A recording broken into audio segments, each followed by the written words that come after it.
Hoje nós vamos ver a resolução de algumas questões que caíram no ano de 2022. Nessas resoluções que eu falei para vocês aqui, eu vou mostrar também quais conteúdos vieram caindo nessas questões e o que é que você precisa saber em cada um deles para resolver um problema como esse, né? Que caiu lá, tá certo? Aí vocês podem tomar por base alguma coisa para dar uma olhada geral aí para a prova de agora de 2023. Vamos seguir adiante. Bom, olha só, vamos começar com a questão 95 do Enem 2022 do ano passado, que foi da prova amarela. Vamos ler o problema. A leitura é fundamental, tá? Esteiras e escadas rolantes são dispositivos que deslocam, né, a velocidade constante os objetos neles colocados, por meio de sistemas de controles com sensores. Quando a massa total do dispositivo varia, seja pelo acréscimo ou pela retirada de objetos, a ação de forças impulsivas, esse nome é importante, forças impulsivas, ele já dá uma dica para a gente do que se trata, né? Mantém a velocidade constante. A gente sabe que velocidade constante é uma característica, né, essencial do movimento uniforme, o módulo de velocidade constante. Bom, como exemplo, considere que a massa total diminuía de 1.200 kg para 1.000 kg em um intervalo de tempo de 0,1 segundo. Temos aqui uma variação de massa, temos aqui um tempo bem curto, né? E que então seja aplicada uma força impulsiva constante de 250 newtons para manter essa velocidade constante. No exemplo mencionado, o valor da velocidade constante do dispositivo rolante é, em metros por segundo, uma dessas opções. Pessoal, na leitura do problema, a gente identifica algumas características que nos direciona para qual conteúdo o problema está explorando, né? Qual o tema da física, né? Se vocês observarem com cuidado, vocês vão perceber o seguinte, olha só. O conteúdo da questão é impulso e quantidade de movimento, porque nós temos todos os dados para essa análise aqui, olha só. Nós observamos que trata-se de uma escada ou esteira rolante que mantém a velocidade constante, porém a gente tem uma força temporária, né? Uma força impulsiva, né? Então, impulso é uma grandeza física, né? É uma das coisas que nós precisamos lembrar. Olha só, o impulso é uma força temporária, uma força de curta duração, né? É a ação dessa força, olha só. Impulso é força vezes o intervalo de tempo, né? Mas o impulso tem a ver com quantidade de movimento. São duas grandezas relacionadas, olha só. Quantidade de movimento é massa vezes velocidade. Esse é um conteúdo da primeira série do ensino médio. E existe uma relação entre impulso e quantidade de movimento que diz que impulso é igual à variação da quantidade de movimento.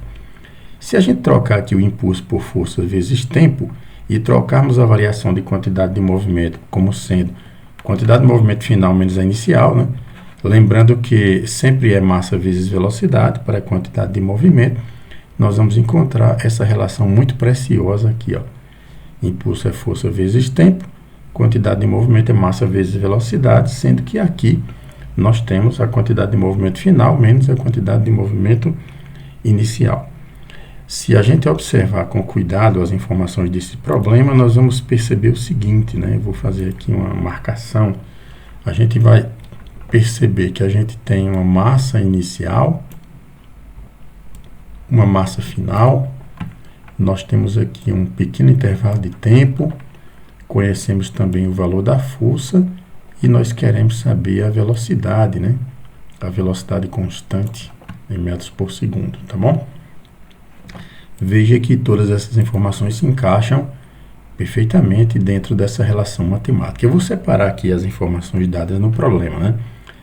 Vejamos, a massa inicial 1.200 kg, temos a massa final de 1.000 kg, o intervalo de tempo 0,1 segundo, temos a força constante 250 newtons e queremos saber a velocidade. Todos esses dados se encaixam aqui nessa relação, olha só. Vamos substituir os valores que a gente tem aqui nessa expressão. A força é 250 newtons, escrevendo aqui, vezes o intervalo de tempo de 0,1 segundo. igual a massa final, que é de 1.000 kg, vezes a velocidade que a gente não conhece, menos a massa inicial de 1.200 kg, vezes a mesma velocidade. Fazendo essa multiplicação aqui, a gente multiplica por 1 e volta a uma casa, ou seja, isso vai ser 25, que é igual. Vamos colocar esse V em evidência e vamos multiplicar pela diferença aqui, ó, 1.000 menos 1.200. Nesse caso, 25 será igual a V, que multiplica essa subtração, que vai dar menos 200. Nós vamos ter velocidade igual a 25 dividido por menos 200, né? Sabemos que nas divisões nós fazemos relação de sinais, o número de cima é positivo, de baixo é negativo, mas com menos dá menos, sinais contrários fica menos, né? 25 por 25 dá 1, 200 por 25 dá 8, né? Então 1/8, e esse 1/8 equivale a 0,125, negativo por causa da relação de sinais, né? Mas aí a gente observa que aqui nas opções de resposta não temos nenhum número negativo. A questão do sinal é uma convenção matemática, então todos os resultados apresentam números em módulo. Isso quer dizer que o módulo dessa velocidade é 0,125. Logo, a nossa resposta correta é a letra D. Ok, pessoal? Então, está aqui a resolução. Nós temos aqui também qual é o tema da questão, o título do conteúdo, e também o que é que você precisa lembrar sobre esse tema para resolver um problema como esse, tá? O tema é impulso e quantidade de movimento. Vamos agora para a resolução de mais uma questão, né? Temos aqui o exercício 101 da prova do Enem 2022. Eu não recordo agora se era da prova amarela, porque eu peguei algumas questões de provas de cores alternadas. A gente sabe que quando muda a cor da prova, muda apenas o número das questões, muda a sequência, né? E aí nós temos um gráfico aqui ao lado e facilmente a gente percebe qual é o tema dessa questão. De início eu vou dizer para vocês que, observando o gráfico, medidor de decibéis aqui, medida de intensidade sonora e frequência, já dá para perceber que o tema é a parte da ondulatória no capítulo das ondas sonoras, que nós chamamos de acústica, né? Vamos ler o problema. Como sempre digo para vocês, a leitura é fundamental, tá? Olha só, o audiograma corresponde a uma maneira objetiva de se representar a sensibilidade auditiva para diferentes frequências sonoras. Quanto maior a sensibilidade, menor é a intensidade necessária para que o som seja detectado. Essa é uma frase muito importante, porque quanto mais as pessoas tiverem sensibilidade auditiva, mais facilmente elas conseguem ouvir som de baixas intensidades, tá bom? Então, no gráfico, cada curva tracejada, essas curvas pontilhadas e também essa de linha cheia, né, corresponde aos níveis de intensidade sonora relatadas, ou melhor, os sons que as pessoas podem ouvir, sendo que essa curva cheia, né, a curva cheia, como a gente lê na leitura, corresponde aos níveis de intensidade relatados como dolorosos, né, enquanto que as tracejadas correspondem a uma determinada porcentagem que a população consegue ouvir, tá, dos sons que elas conseguem ouvir. A faixa de frequência em Hertz, que nós encontramos aqui no eixo do X, eixo das abscissas em matemática, do plano cartesiano, então elas estão expressas em Hertz, né, na qual a maioria da população testada tem maior sensibilidade auditiva. Ou melhor, nós queremos saber qual é a faixa de frequência que as pessoas conseguem ouvir com baixa intensidade. Ou seja, as pessoas que têm maior sensibilidade conseguem ouvir isso, né? É óbvio que aqui nós temos uma escala de intensidades sonoras, e para a gente encontrar essa faixa de frequência que as pessoas ouvem com facilidade, nós temos que seguir aqui para baixo, observando as pequenas intensidades em decibéis, né? O que é necessário você saber para resolver um problema como esse? Simplesmente a interpretação gráfica. Nesse problema aqui, nem precisa saber aquelas várias fórmulas, aquelas expressões relacionadas ao conteúdo ondulatório, né? Então, alguém que sabe ler bem o gráfico matemático já resolveria esse problema sem nenhuma dificuldade. Vamos ver a resolução aqui. Eu vou separar alguns trechos aqui do contexto, né, da pergunta, para identificar melhor o que é que eu vou fazer para explicar para vocês. Olha só. Começando com essa frase. Quanto maior a sensibilidade auditiva, no caso, menor a intensidade sonora necessária para que o som seja detectado. Lembrando que nós queremos saber a faixa de frequência onde as pessoas da população testada têm maior sensibilidade, ou seja, eu quero saber as menores intensidades em decibéis. Eu vou descer aqui, tá? Vou fazer uma outra coisa para que vocês entendam o porquê dessa analogia. Olha só. Vamos, por exemplo, pegar esse ponto aqui, ó. Esse ponto que estou riscando aqui, correspondente a essa linha pontilhada que tem 99%, tá? Para saber a frequência que essas pessoas aqui estão ouvindo nesse ponto, eu faria assim, ó, eu pegaria uma correspondência aqui no eixo Y, que é o eixo dos decibéis, e outra correspondência aqui no eixo 2x, e aí encontraria que aproximadamente numa frequência de 200 Hz, esse ponto se refere a uma intensidade um pouco acima de 80 decibéis, tá? Mas se eu prolongo aqui essa linha, eu vou perceber que mesmo nessa intensidade sonora, também existem outras frequências que as pessoas aqui na casa dos 99% ouvem bem, né? Então, olha só, descendo aqui, nós vamos ter frequências de 4.000 Hz e frequências de 200 Hz são ouvidas por essa população testada com intensidade de um pouco acima de 80 decibéis, né?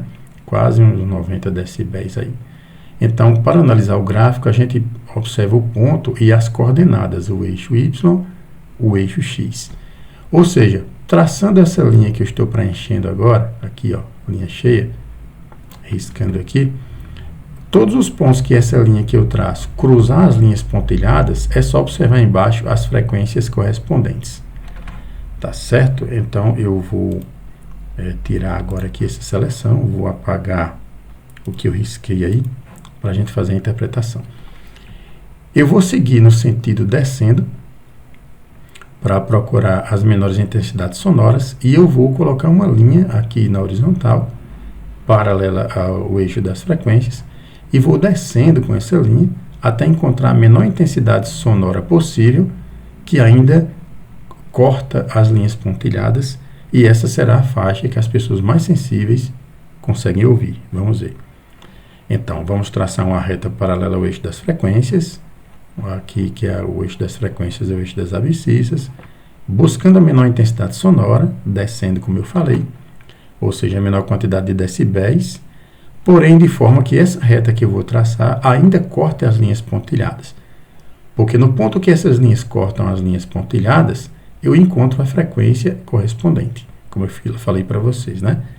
Então, olha só, esse é o sentido que eu vou seguir e vou traçar a linha vermelha. Agora, vamos fazer uma varredura aqui nesse gráfico. Vamos descendo. E aí, ó, cada ponto que essa linha vermelha vai cruzando, a gente tem embaixo a frequência correspondente. Por exemplo, cruzou esse ponto, é a frequência aqui embaixo. Cruzou esse ponto, frequência aqui embaixo. Eu estou descendo a intensidade aqui.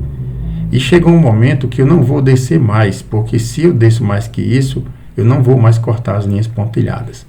Mas olha só, quando eu desci a intensidade em decibéis, ou seja, a menor intensidade possível, em menor intensidade necessária para que o som seja detectado, eu percebo que essa minha linha vermelha, ela cortou as linhas pontilhadas aqui no intervalo que vai de 2.000 Hz até 4.000 Hz. Então, a pequena intensidade aqui, a pequena faixa de intensidade, que eu coloquei uma tarjazinha amarela, corresponde a essa outra faixazinha aqui, ó, coloquei outra tarja amarela, de 2.000 a 4.000 Hz, que as pessoas ainda conseguem ouvir com a menor intensidade de decibéis possível, né? Então, a resposta é essa, né? As pessoas de maior sensibilidade conseguem perceber frequências de 2.000 a 4.000 Hz, ok? E isso corresponde à letra C. Apenas a interpretação gráfica já leva ao sucesso na resolução desse problema. Tudo bem, pessoal? Vamos seguir para mais uma questão. Olha só, Enem 2022, questão 104. Também não lembro agora a cor da prova, mas se não estou enganado, é a prova amarela. E vamos ler o problema para a gente identificar qual é o conteúdo. Na primeira questão a gente viu que era impulso e quantidade de movimento, o tema, né? Na segunda questão foi uma parte da ondulatória. E agora na terceira questão que nós estamos resolvendo, vamos descobrir qual é o tema da física que caiu nessa prova, né? Vamos começar pela leitura, ela é sempre fundamental. Olha só, com o objetivo de revestir o piso de uma rampa, então a gente já começa a perceber que fala-se de rampa e, portanto, de planos inclinados, né? Então a gente vai ver se isso é relevante, né? De acesso para cadeiras de rodas, determina-se que, sob a aplicação de uma força motora de até 200 newtons, não ocorra deslizamento dos pneus em relação à superfície de contato. Então, estamos falando de uma superfície inclinada, tipo uma rampa, né? E ela tem que ter atrito suficiente para que os pneus da cadeira de roda não fiquem deslizando sobre a rampa, né? Considere que a força normal que atua sobre o conjunto cadeira e cadeirante é de 80 newtons. O quadro a seguir indica alguns materiais, seus respectivos coeficientes de atrito estático com a borracha dos pneus e seus custos referentes ao metro quadrado instalado. Então, nós temos aqui os materiais na primeira coluna à esquerda, temos os respectivos coeficientes de atrito e temos o preço do metro quadrado representado pela quantidade de cifrões aqui. Ó. Cada cifrão indica uma unidade monetária genérica. Vamos supor que fosse o real e que cada cifrão indicasse R$100. Um exemplo, né? Então, aqui nós teríamos R$100 na primeira, R$200 na segunda, R$300 na última, né? Aqui temos no carpete seria R$400 e no mármore seria R$500. Então, dá para identificar o que é mais caro e o que é mais barato, mesmo que a gente não saiba o valor desse cifrão aí, da unidade monetária genérica. Por exemplo, se fosse R$1 aqui, seria 2 e assim vai, né? Qual revestimento apresenta menor custo? Bom, se fosse somente o preço, o menor custo seria o cimento, né? Aqui, ó, que apresenta apenas um cifrão, né? Porém, além de garantir que as cadeiras de roda passem pela rampa sem risco de escorregamento. Bom, eu só vou saber se elas irão escorregar ou não se eu descubro aí o coeficiente de atrito correto, né? Bom, já deu para identificar qual é o conteúdo, né? Já tem a ver com leis de Newton, com força de atrito, com plano inclinado. Então, vamos ver aqui, olha só. O tema é leis de Newton e o capítulo é dos planos inclinados, tá? O que é necessário saber sobre esse plano inclinado? Bom, aqui nós temos o desenho. Eu vou representar por uma letra grega aqui, a letra φ, o ângulo da inclinação do plano. Vamos colocar um corpo de massa M aqui. E vamos identificar em seguida algumas informações muito preciosas. Primeiro, o peso desse corpo de massa M, do bloco, ele forma 90 graus com a superfície terrestre. Esse peso, ele faz uma ação dupla aqui. Uma parcela desse peso tenta fazer o bloco deslizar na superfície inclinada, né? No plano inclinado. Isso é uma parcela vetorial do peso, nós podemos chamar de Fx ou Px, né? A outra parte do peso faz o bloco pressionar o plano, né? Pressionar a superfície. Essa é a parte Fy ou Py, né? Lembrando que esse Fy e esse Fx, Fx e Fy, somados vetorialmente, né? Que temos a regra do paralelogramo, daria a força peso. Lembrando que trata-se de uma operação vetorial, né? Temos a força de reação aqui, a força normal. Essa força normal tem o mesmo valor da componente Fy do peso, são perpendiculares à superfície. E também temos a força de atrito, que eu coloquei em destaque aqui de cor vermelha, porque se houver muita rugosidade entre as áreas de contato, teremos uma força de atrito mais intensa e assim sucessivamente, né? E também podemos calcular o valor dessas forças pelas seguintes relações aqui, ó. O peso calcula-se como sendo massa vezes a gravidade. A componente Fx a gente calcula multiplicando o peso pelo seno do ângulo do plano inclinado. A componente Fy, multiplicamos o peso pelo cosseno do ângulo do plano inclinado. As componentes Fy e Fn, elas apresentam módulos iguais. E a força de atrito é determinada como sendo coeficiente de atrito vezes a força normal. Essa daqui, força de atrito, né? Bom, agora vamos analisar o problema e eu vou fazendo aqui a seleção de algumas partes do contexto. Começando aqui, ó, o piso de uma rampa. Então, estamos falando de um plano inclinado. Já vou desenhar aqui o plano inclinado, tá? De acesso para cadeiras de rodas. Então, se é de acesso para cadeira de rodas, eu vou desenhar aqui a representação da roda de uma dessas cadeiras. A gente sabe muito bem, por exemplo, que para a cadeira subir aqui a rampa, né, a roda vai girando, empurrando o chão para trás e, como consequência, ela vai para frente, para cima, né? Então, eu vou representar aqui a força entre as áreas de contato, a força de atrito, né? A cadeira vai empurrando o chão para trás e aí ela vai subindo, né? A gente observa aqui nas informações, ó, sobre a aplicação de uma força motora de 200 N. A mesma força que o pneu empurra o chão para trás, ela vai para frente. Então, essa força para frente é a força motora, que vai ser de 200 N. Logo, a força de atrito também é 200 N. Né? E assim, se o atrito for suficiente, aqui não haverá deslizamento dos pneus em relação à área de contato. Então, aproveitando aqui para destacar que essas forças têm intensidades iguais. A força F, força motora, igual ao módulo da força de atrito, tá? Outra coisa, a força normal é de 800 newtons. Como a gente vê aqui no esquema, a força normal aplica-se aqui, ó. A seta mostrando, então aqui também temos a força normal de valor 800 newtons, né? Dá para a gente descobrir agora o coeficiente de atrito e identificar qual das superfícies vai ser a que nós vamos selecionar na nossa resolução. Olha só, força de atrito é coeficiente de atrito vezes a força normal. Fazendo a substituição, porque força de atrito é 200 newtons, o coeficiente de atrito nós não sabemos, mas a força normal é de 800 newtons. Então, vamos representar aqui a força de atrito 200, vamos achar o coeficiente, força normal 800. Observe agora que o coeficiente de atrito será igual a 200 dividido por 800, porque do lado direito da igualdade, 800 está multiplicando o coeficiente de atrito. Se ele vai para o outro lado, ele faz o contrário de multiplicar, que é dividir.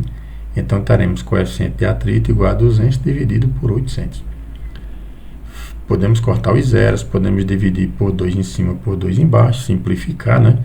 2 por 2 dá 1, 8 por 2 dá 4, isso corresponde a 1 sobre 4. É como R$1 dividido por 4, que é 25 centavos. Então, nós teremos 0,25 como sendo o coeficiente de atrito. Então, o coeficiente de atrito deve ser no mínimo igual a isso aqui, ou superior. Só não pode ser inferior, porque se for, a cadeira vai deslizar, não vai existir atrito suficiente para mantê-la subindo a rampa, né? Isso quer dizer que, observando a tabela, o cimento já está fora, já é a opção, com certeza, errada, né? Porque o coeficiente de atrito é menor que esse aqui. Todas as outras superfícies daria certo, porque todas têm coeficiente de atrito maior. Mas o problema pede para a gente aquela que tem menor custo. Observe, qual revestimento apresenta menor custo, além de garantir que as cadeiras de roda passem pela rampa sem risco de escorregamento? Bom, então vamos observar aqui a quantidade de cifrões, né? Porque aqui a gente tem apenas 2 cifrões. É 2 vezes o valor, né? Mas os demais, como por exemplo a lona, é 3 vezes, se torna mais caro, né?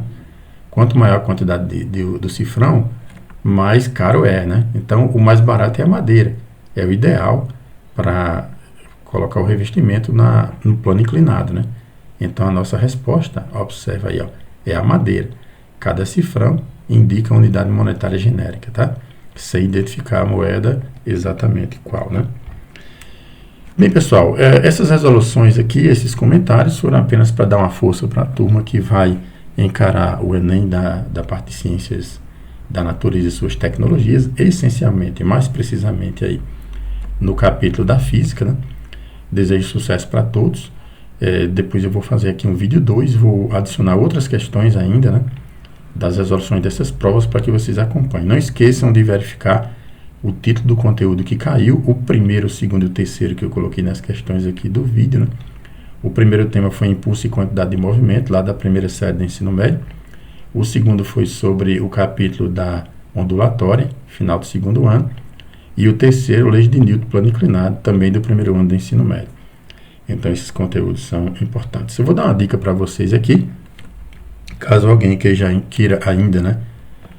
Treinar um pouco resoluções de modelos de problema, eu recomendo a coleção Os Fundamentos da Física do Ensino Médio, dos autores Ramalho, Nicolau e Toledo, porque nessa coleção você encontra sobre cada um desses assuntos muitos exercícios resolvidos, né? Então vocês podem treinar por esse livro, né? Por esses exercícios, tá bom? Aí vocês olham esses temas lá no livro, São 2 temas aqui do primeiro ano e um do segundo, né? E aí vocês podem treinar vários exercícios e dar uma força muito legal para vocês revisarem aí alguns conteúdos para essa prova. Se bem que o período de estudar de verdade é antes, né? Não é apenas próximo da prova, isso aqui é só para dar um check-up geral. Mas vocês podem treinar por esses exercícios. Nos outros vídeos eu vou também mostrar conteúdos que vêm caindo em todos os Enem sem exceção, que são campeões de número de questões, né? Como por exemplo os conteúdos de eletrodinâmica, né? Eles vêm caindo em todos os Enem sem exceção. Esses conteúdos aqui que eu citei, eles não são tão frequentes quanto os de eletricidade, se bem que leis de Newton muitas vezes cai.